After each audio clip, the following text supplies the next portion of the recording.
வலிவடக்கு பகுதிகளில் உள்ள உயர் பாதுகாப்பு வலயமாக உள்ள தமது காணிகளை விடுவிக்க கோரி காணி உரிமையாளர்கள் பலாலி ராணுவ கொமாண்டோ பங்களா முன்பாக எதிர்ப்பில் ஈடுபட்டனர். வலிவடக்கில் 256, 248, 251, 255 ஆகிய கிராம சேவையாளர் பிரிவை சேர்ந்த மக்கள் 1990ஆம் ஆண்டு ஜூன் மாதத்தில் தமது சொந்த இடங்களிலிருந்து வெளியேற்றப்பட்டதை அடுத்து 651 ஏக்கர் காணி உயர் பாதுகாப்பு வலயமாக்கப்பட்டது.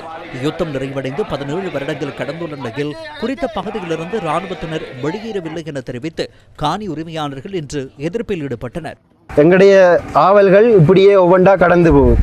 தனிமனே ஒரு சில கோயில்கள் இல்லை, மொத்தமாக 21 கோயில் எங்களோட பிரதேசத்துக்கு எத்தனை பள்ளிக்கூடங்கள் இருக்கு, எல்லாம் இடித்து அழித்து இல்லாமல் ஆக்கப்பட்டிருக்க ஒரு காலத்தில் இந்த அரசு எங்களுக்கு ஒரு தீர்க்கமான முடிவை சொல்லணும். இது தொடர்பில் ராணுவ ஊடக பேச்சாளர் மேஜர் ஜெனரல் வருண கமகியிடம் நாம் விடவிடும். பலாலி பகுதியில் அரசாங்கத்தினால் விடுவிப்பதற்காக பரிந்துரைக்கப்பட்ட காணிகள் விடுவிக்கப்பட்டு வருவதாக அவர் கூறினார்.